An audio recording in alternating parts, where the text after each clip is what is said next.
क्या आप इस राज से वाकिफ हैं कि मक्का और मदीना शरीफ में अंजीर पैदा नहीं होती, इसके बावजूद अल्लाह ताला ने कुरान पाक में अंजीर की कसम क्यों खाई?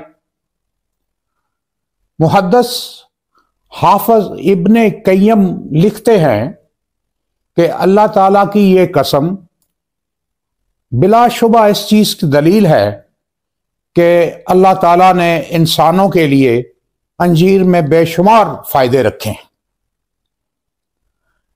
अंजीर पुराने माहिर तरीन पुराने ज़माने के हकीम अपनी किताबों में लिखते हैं कि अंजीर बेशुमार फ़वाइद की हामिल है और बहुत सारे तकलीफ दे और जानलेवा अमराज में मरीजों को शफा बख्श सकती है। और दोस्तों, आज के ज़माने में भी अंजीर के दरख्त की छाल, अंजीर के फल का गूदा और ताज़ा अंजीर से निकलने वाला दूध, ये आजकल नई जदीद मेडिसिन में इस्तेमाल होते हैं। और अंजीर का फल बजाते खुद एक बहुत बड़ी कुदरती दवा है। अगर आप भी अपनी और अपनी फैमिली के लिए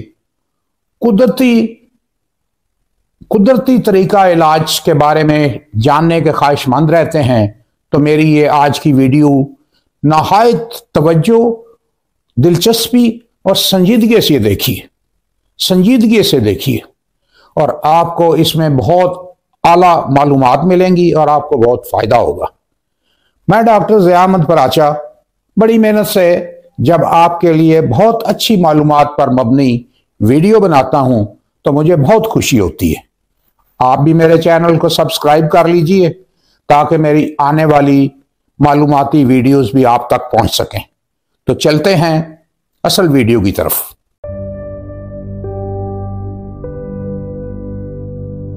बिस्मिल्लाहिर्रहमानिर्रहीम। डॉक्टर ज़िया अहमद पराचा का सलाम कबूल फरमाएं।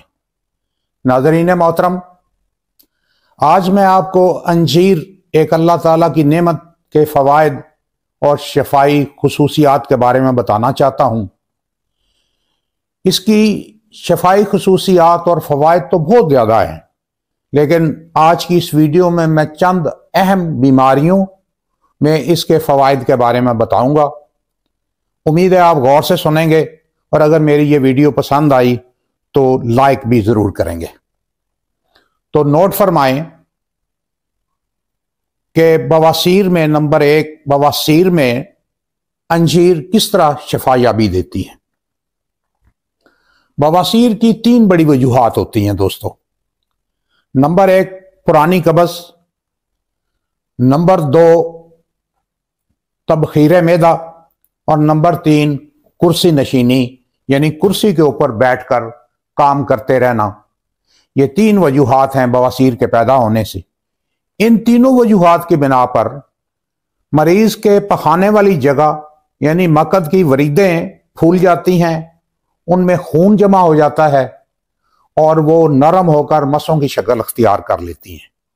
और जब पखाने का दबाव पड़ता है तो ये वरीदें फट जाती हैं और इनसे खून जारी होता है।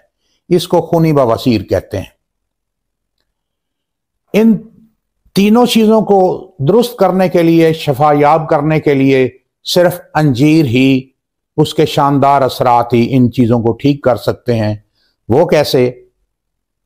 गौर से समझने की कोशिश कीजिए कि अंजीर का इस्तेमाल, अंजीर का गूदा और इसके अंदर जो बीज हैं वो मुलय्यन है, यानी कि पखाने को नरम बनाते हैं और आंतड़ियों में एक तहरीक पैदा कर देते हैं जिससे पखाने नरम हो जाते हैं और कब्ज़ खत्म हो जाती है। तबखीर मैदा अंजीर पैदा नहीं होने देती और वरीदें जो फूल गई हैं मरीज के मकद की, उनको अंजीर का इस्तेमाल रफ्ता रफ्ता दुरुस्त करने लगता है, मजबूत कर देता है और ये तीनों प्रॉब्लम ठीक होने की वजह से बवासीर हमेशा के लिए ख़त्म हो जाती है। नंबर 2 सांस की नालियों की और फेफड़ों की सोजिश और पुरानी खांसी।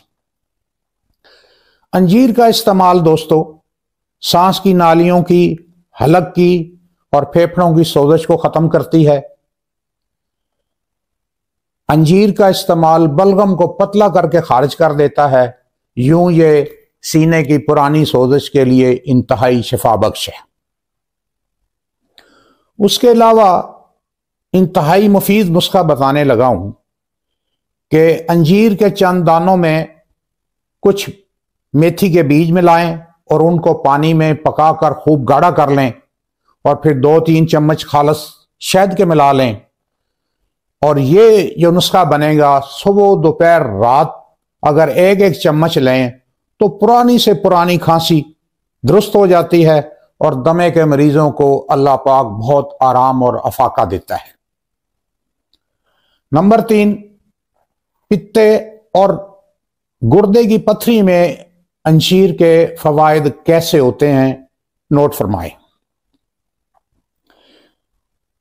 पित्ते और गुर्दे में पथरी की जो वजूहात हैं उनमें ऑक्सलेट और यूरेट की ज्यादती है। ये कीमियाई नमक बदहजमी की वजह से पैदा होते हैं और खारिज होते वक्त गुर्दों में अटक कर पथरी पैदा कर देते हैं, पथरी बना देते हैं। और ऐसा मरीज जब डॉक्टर के पास जाता है तो वो उसे ऑक्सलेट और यूरेट को खारिज करने के लिए मेडिसिन देते हैं या पथरी का ऑपरेशन कर देते हैं, लेकिन असल एक जो जरूरी बात है वो बाकी रह जाती है। वो ये है कि निज़ाम इंहज़ाम को इस तरह दुरुस्त कर दिया जाए, निज़ाम इंहज़ाम को इस तरह दुरुस्त कर दिया जाए कि ऑक्सलेट और यूरेट पैदा ना हो। और यह काम सिर्फ अंजीर के इस्तेमाल से मुमकिन है।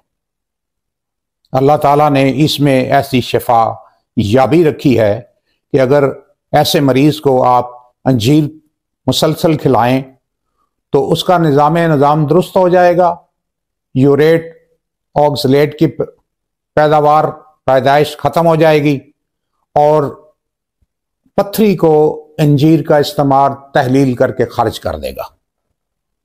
नंबर 4, शुगर के मरीजों को अंजीर किस तरह अल्लाह के हुक्म से फायदा देती है।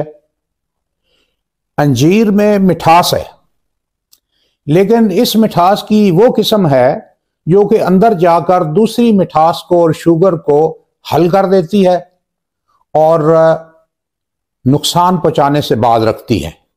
इसलिए शुगर के मरीज अंजीर जरूर खाएं, उनके लिए फायदा बख्श है। और कायनात में दोस्तों जितने भी फल हैं सबसे ज्यादा ग़िज़ाइयत जो है वो अंजीर में है। इसलिए शुगर के मरीज जब अंजीर खाते हैं तो उन्हें नुकसान भी नहीं होता और उन्हें तकवीयत और ताकत बख्शती है। नंबर 5, ब्लड प्रेशर और फालज में अंजीर के फायदे। ब्लड प्रेशर खून की नालियों में मादे जमा हो जाने की वजह से और खून की नालियों के मोटाई पैदा हो जाने की वजह से होता है। और अंजीर का इस्तेमाल जो है ये खून की नालियों में जमा मादों को तहलील कर देता है और खून की नालियों की मोटाई को भी दुरुस्त करके उसकी साख्त को बहाल कर देता है और लचकदार बनाता है, जिसके नतीजे में ब्लड प्रेशर नॉर्मल तरीके से रवा हो जाता है। उसके अलावा बुढ़ापे में दिमाग के अंदर खून की सप्लाई कम हो जाने की वजह से मरीज को नींद बेहोशी हो जाती है और वो मखबूतुल हवास हो जाता है। इसके अलावा ये कैफियत जो है वो फालज जैसी हो जाती है, फालज जैसी कमज़ोरी और हालत पैदा हो जाती है। अगर ऐसे मरीज को अंजीर का इस्तेमाल करवाया जाए तो वो मुकम्मल तौर पर रफ्ता रफ्ता दुरुस्त हो जाता है और उसकी सेहत बहाल हो जाती है। नंबर 6, फेल शुदा गुर्दों में अंजीर का अमल, फेल और फायदा। आजकल गुर्दों के अमराज बहुत ज्यादा हैं, इसलिए इसे जरूर सुनिए, आपको ना हो तो किसी और की आप रहनुमाई करके सवाब हासिल कर सकेंगे। गुर्दे फेल हो जाने के मुतअद्दिद असबाब हैं, लेकिन जब ये फेल हो जाते हैं तो उस मर्ज की जो अलामात आती हैं वो मैं आपको समझाता हूं हजरात।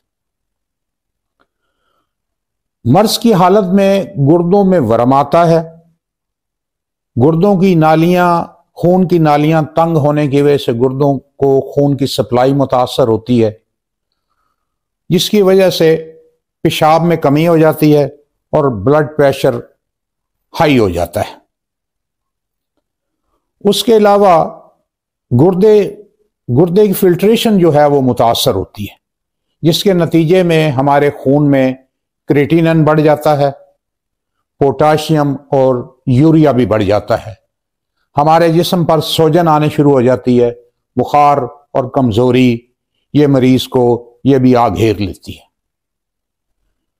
तो ऐसी हालत में अगर मरीज को जिंदगी कुछ मोहलत दे दे और उस मरीज को मुसलसल कुछ अरसा अंजीर 4-5 दाने रोजाना खिलाए जाएं तो अल्लाह ताला के फजल से उसके गुर्दे दुरुस्त होने शुरू हो जाते हैं, वरम खत्म हो जाता है, गुर्दे मजबूत और ताकतवर हो जाते हैं और उनका फेल दुरुस्त हो जाता है, मरीज की जान बच जाती है।